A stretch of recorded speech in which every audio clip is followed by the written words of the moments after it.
Ethan stood in front of the old house and felt a strange chill in the air. The building was tall but tired. Its walls were cracked and its paint had faded long ago. Most people would never buy a place like this, but Ethan was different. He needed a cheap house and a quiet life. The house was on the edge of the colony city, far from bright lights and busy streets. No neighbors lived close. The land around it was empty, silent, and forgotten. The seller did not say much. He only smiled nervously and said, "No one wanted it." "You are lucky." That sentence stayed in Ethan's mind, but he ignored it. Ethan believed in hard work, not ghosts or rumors. The first night inside the house felt wrong. The rooms were cold, even with the heater on. The air smelled old, like dust and metal. Every step made the wooden floor creak loudly, as if the house was breathing. Ethan unpacked his few boxes and sat on the floor with a simple meal. He was tired but calm. "This will be home," he said to himself. That night, he could not sleep. At first, it was only silence. Then, around midnight, he heard a sound. Scratch. Ethan opened his eyes. The sound came from below the floor. He sat up slowly, holding his breath. "Just rats," he whispered. Old houses always had rats, but the sound came again. Scratch. Pause. Scratch. It was slow. Careful. Almost afraid. Ethan stood up and walked toward the living room. The sound followed him, always under his feet. When he placed his ear close to the floor, his heart began to beat faster.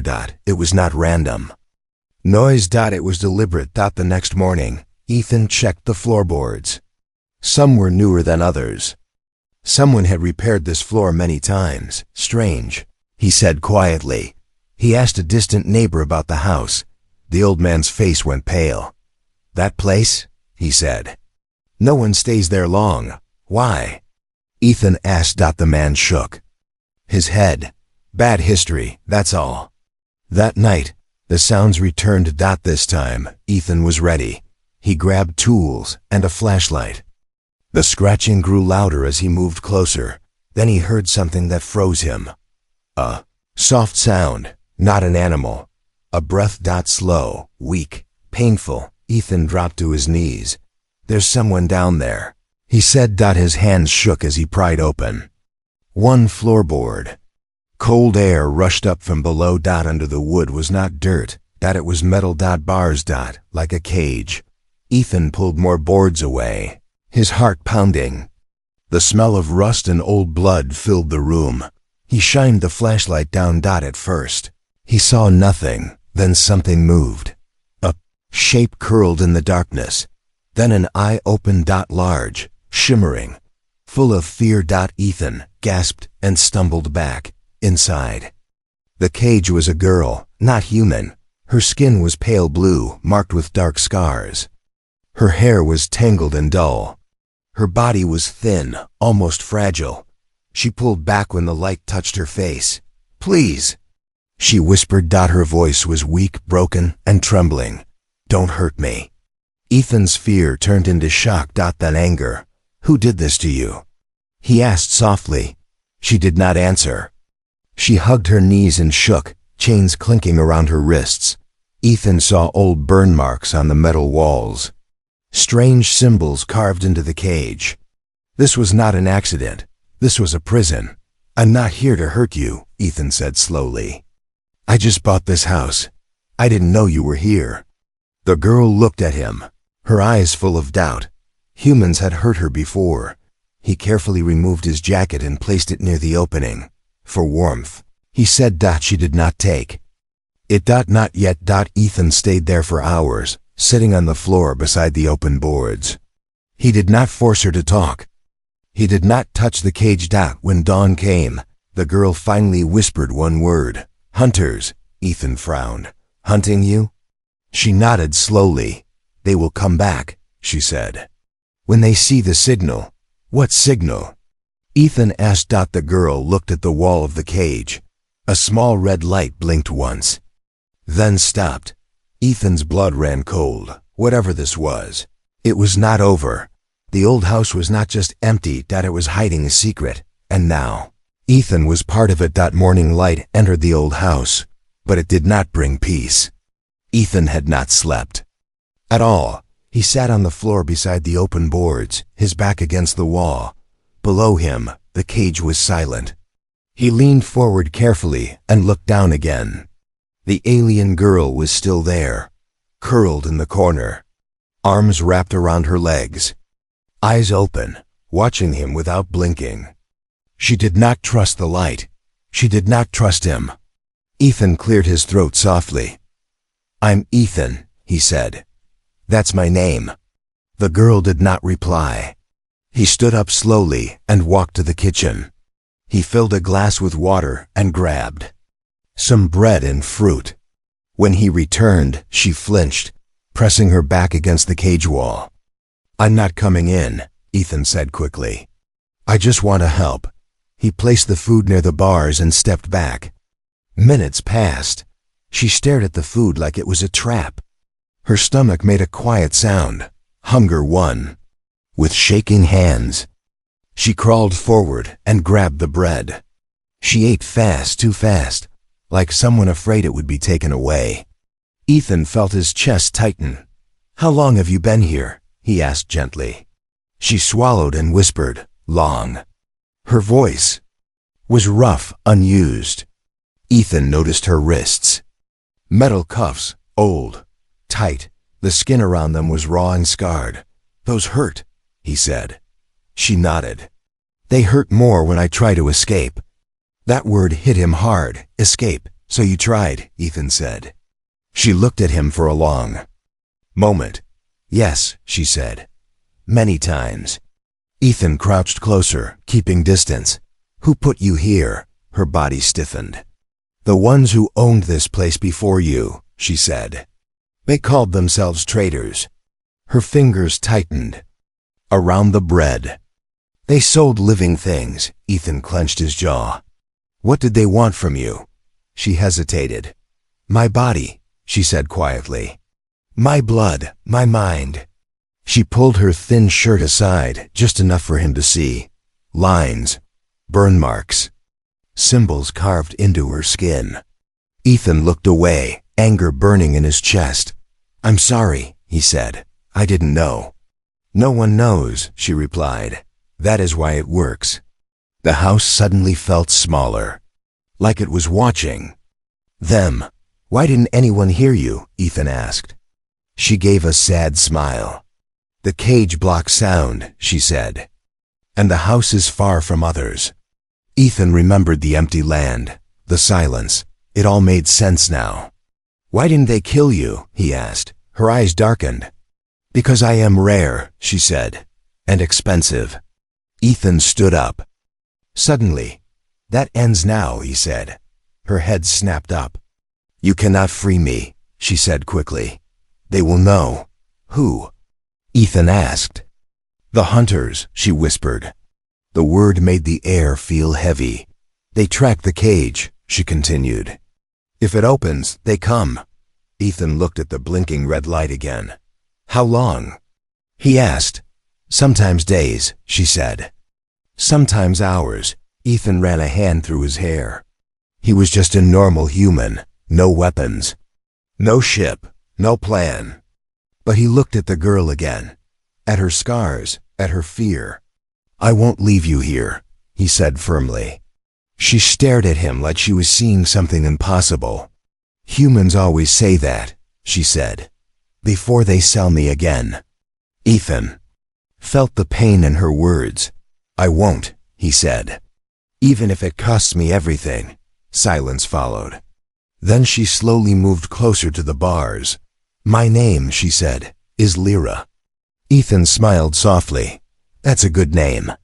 For the first time, her eyes softened. But then, a low hum vibrated through the floor. Both of them froze. The red light on the cage blinked faster.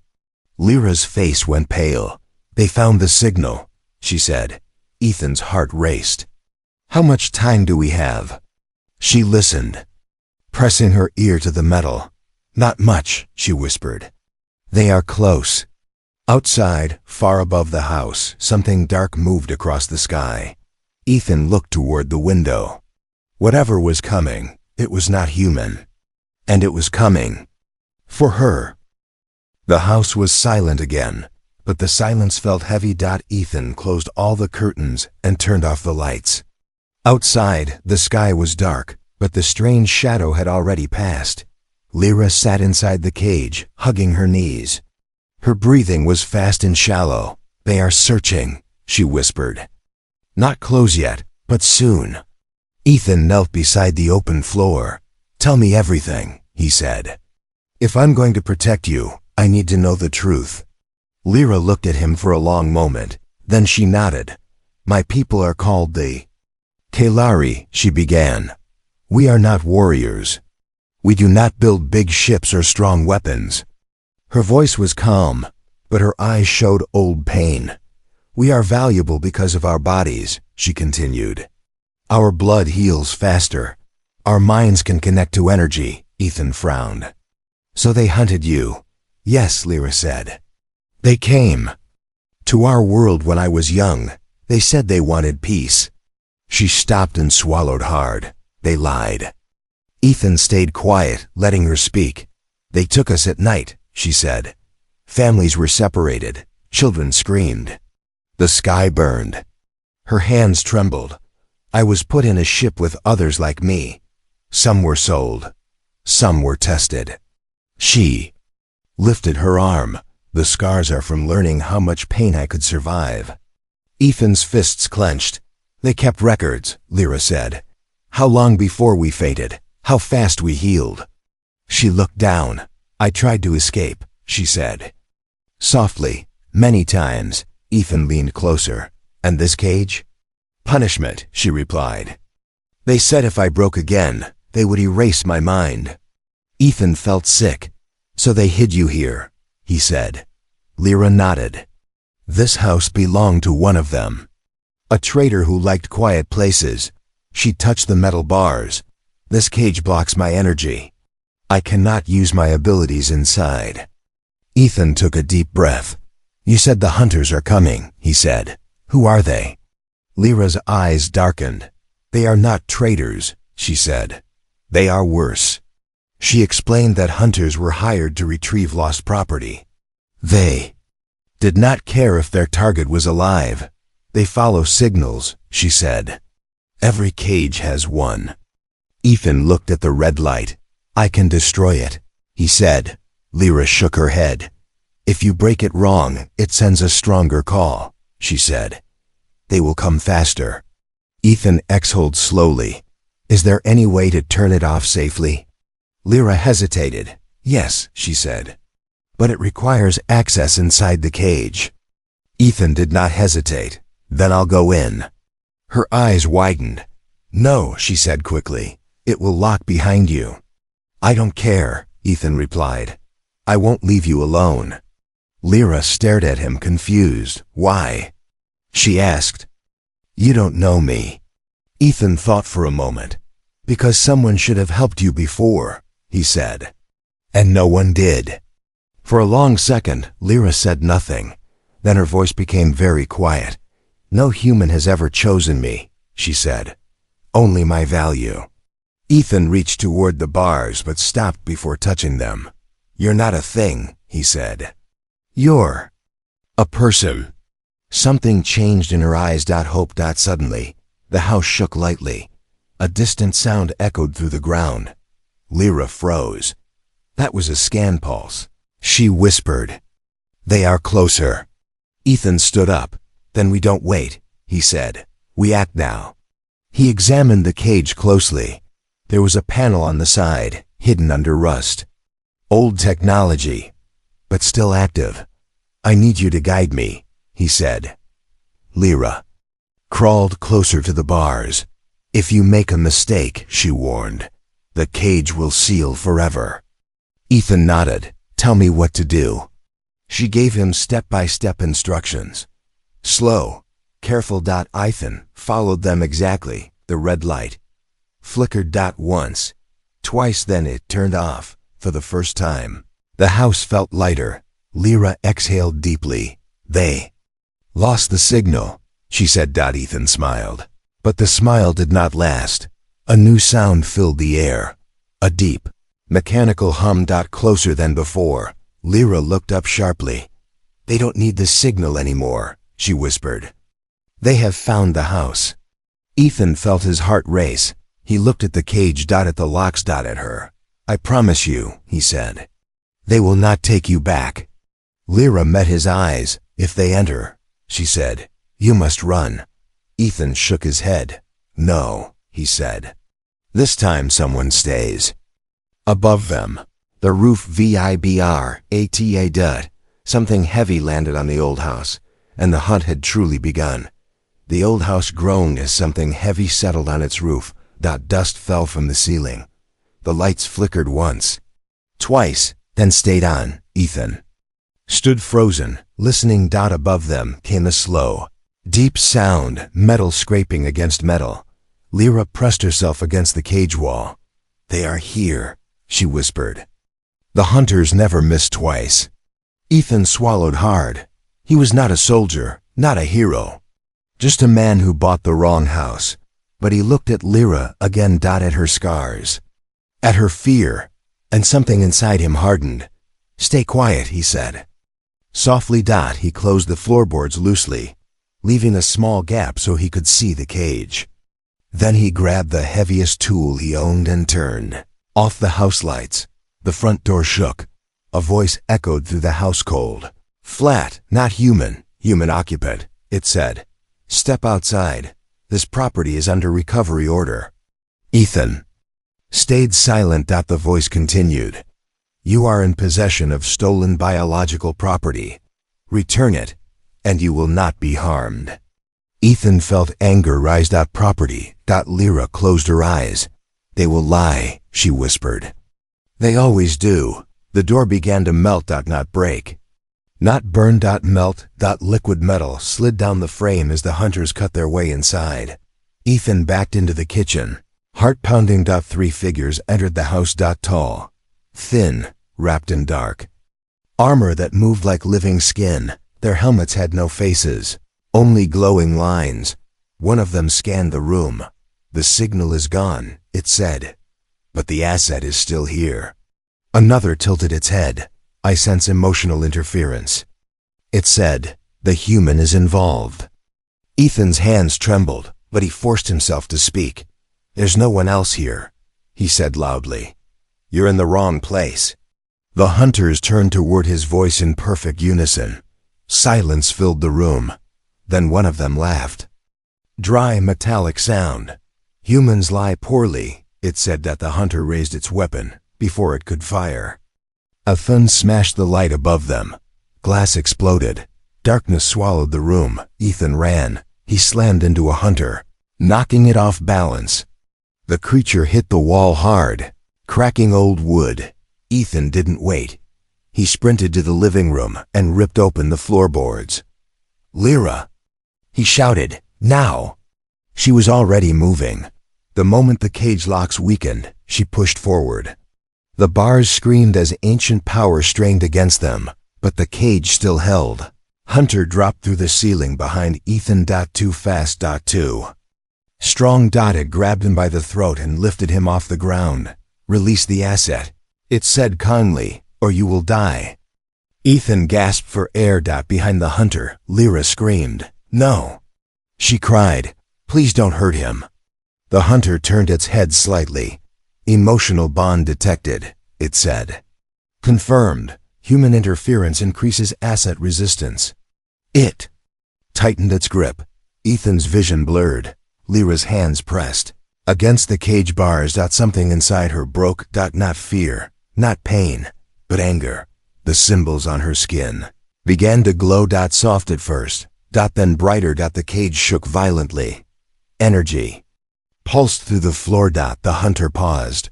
Warning, it said. Energy spike detected. Too late. The bars bent. Metal screamed as the cage finally cracked open. Lyra collapsed onto the floor. Free for the first time in years. She stood slowly.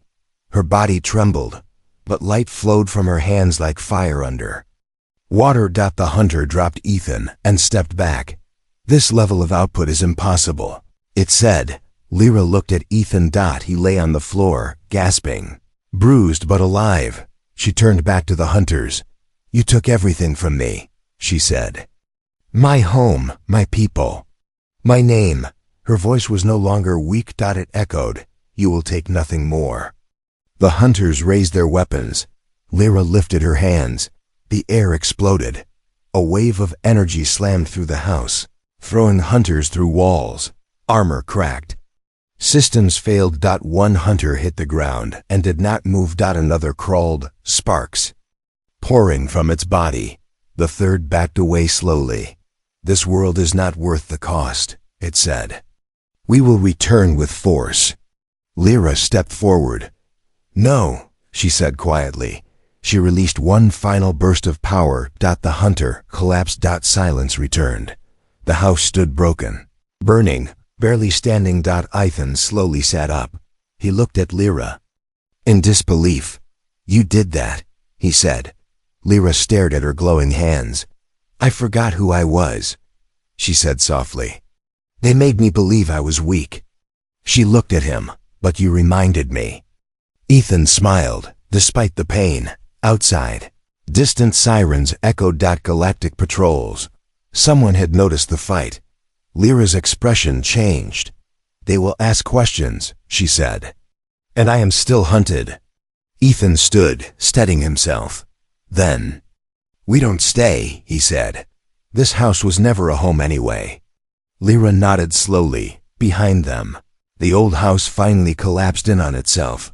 Its secret was gone, but their fight had only just begun. Smoke rose from the broken house as dawn began to color the sky. The old place was dying. Walls cracked. Fire crawled through dry wood. The secret prison under the floor was gone forever. Ethan and Lyra stood a short distance away, watching it burn. Lyra wrapped Ethan's jacket around herself. Her hands still glowed faintly, like dying stars. You should leave me, she said quietly. They will come again, stronger. Ethan shook his head. I already chose, he replied. Don't run from people who need help. Before Lyra could answer, a sharp sound cut through the air. A ship dropped from the clouds, not sleek like a patrol ship. Not clean, this one was black, jagged, and scarred by battle. Lyra's face went pale. That is not patrol, she whispered. That is a hunter command ship. Ethan felt his stomach sink. More hunters. The ship landed hard, crushing trees and earth. Its doors opened slowly. 5 hunters stepped out, bigger than the others, heavier armor. Better weapons. The leader's helmet glowed red. Asset confirmed, it said. Human protector identified.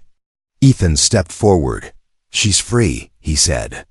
You don't own her. The hunters laughed together. Humans still believe in ownership, the leader replied. We only reclaim losses. Lyra grabbed Ethan's arm. My power is weak now, she whispered. I used too much. Ethan nodded slightly. Then this part is mine, he said. He picked up a broken metal pipe from the ground. It was heavy, rusted, useless against armor, but he held it anyway. The hunters spread out, surrounding him. Step aside, the leader said. You will not survive. Ethan raised the pipe. I know, he said, but you won't take her. One hunter lunged. Ethan swung with everything he had. The pipe shattered against the armor. Doing nothing, the hunter struck back, sending Ethan crashing into the dirt. Pain exploded through his body. Lyra screamed. Stop! She cried. The leader turned to her. Observe, it said. This is what humans are worth. The hunter raised its weapon toward Ethan. Time slowed. Ethan forced himself up on shaking arms. He was bleeding, bruised. O-U-T-M-A-T-C-H-E-D. But he stood. Run. He shouted to Lyra, now. She did not move. I will not leave you, she said. The hunters paused. Emotional bond confirmed, the leader said. Termination approved. The weapon charged, then a loud crack echoed. Not energy. Not alien tech. Human sound. Gunfire. A patrol vehicle burst through the trees, weapons blazing. Blue armored figures jumped out. Galactic patrol. "Stand down!" a human voice shouted. "Drop your weapons." The hunters turned. Too slow. The patrol attacked with precision and force. One hunter fell. Then another. The leader tried to retreat, but Ethan tackled it from behind. They rolled across the dirt. The hunters slammed him hard, but patrol fire finished it. Silence fell. Ethan lay on the ground, staring at the sky. Lyra rushed to his side. "You protected me," she whispered, "even when you knew you would lose." Ethan smiled weakly. "That's what humans do," he said, "when it matters." Patrol officers approached carefully. One knelt beside them. "Are you hurt?" she asked. Ethan nodded. "Worth it," he replied. The officer looked at Lyra. "You're safe now," she said. "We've been hunting these traitors for years." Lyra's eyes filled with tears. "Am I free?" she asked. The officer nodded. Double quotes, "Yes, completely." Lyra collapsed to her knees, shaking. Free. Ethan watched her, heart heavy but warm. The leader of the patrol turned to Ethan. "You saved her life," he said. "Most wouldn't." Ethan shrugged slightly. "She's not a thing," he said. "She's a person." The officer smiled. A very human answer. As medics treated Ethan's wounds, Lyra sat beside him, holding his hand. The hunters were gone, but the scars, on her body, on his heart, would take time to heal. Still, for the first time, they were alive and they were free. The patrol camp was quiet as night returned. Portable lights surrounded the clearing. Damaged hunter armor lay in sealed crates. The black command ship burned in the distance. Ethan lay on a medical bed, his arm wrapped and his ribs sore. Pain pulsed with every breath, but he stayed awake. Across from him, Lyra sat alone. She stared at her hands. They no longer glowed, yet she could still feel something inside her, a deep, warm pressure, like a sleeping star. A patrol officer approached her slowly. "You used a lot of energy today," the officer said. "What you did should not be possible." Lyra looked up. "My people hide what we are," she replied softly. "That is how we survived for so long," the officer frowned. "You are not weak," she said. "You never were." Lyra's eyes drifted to Ethan. "He believed that," she said, "even when I did not."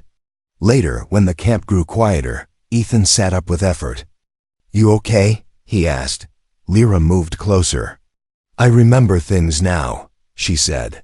"Things they tried to erase." She sat beside him and spoke slowly. "The Kolari were once guardians," she explained. "We could bend energy, heal worlds, stop wars." Ethan raised an eyebrow. "Sounds useful." Lyra smiled faintly. "That is why others feared us," she said. "So we hid our power. We became small, gentle." Her smile faded. "But the hunters found us anyway." Ethan listened carefully. "They built the cages to block our minds," she continued. "Pain kept our power locked." She took a deep breath. "But when you stood in front of them, something changed." Ethan looked away. "I was just scared," he said. Lyra shook her head. "No," she said firmly. "You chose me over yourself." She closed her eyes. "I felt it. That choice broke the lock." Suddenly, the air around them grew warm. Soft light spilled from Lyra's skin. Ethan sat up straighter. "You're glowing again," he said. "I'm not trying to," she replied, surprised. The light spread outward, gentle and calm. Broken equipment nearby began to hum. Cracked metal slowly pulled itself together. A medic gasped. "What is she doing?" Lyra opened her eyes. "I can heal," she said quietly. "Not just myself." She placed her hand near Ethan's chest. Warmth flowed through him. The pain faded. His breathing became easy. He stared at her in shock. "My ribs," he said. They don't hurt. Lyra pulled her hand back, frightened. I didn't mean to. It's okay, Ethan said quickly. It's amazing. The patrol officers watched in stunned silence. This changes everything, one whispered. The commander approached. You are extremely valuable, he said carefully. Lyra stiffened. Ethan immediately spoke. She's not a weapon, he said, and she's not property. The commander studied him, then nodded. You're right, he said. She's a survivor. Lyra relaxed slightly. But a shadow crossed her face. If others learn what I can do, she said, they will come again. Ethan met her eyes. Then we won't let them find you, he said. The commander considered. There is a protected human system, he said. Hidden colonies, safe worlds. Lyra hesitated. I don't want to hide forever, she said. Ethan smiled.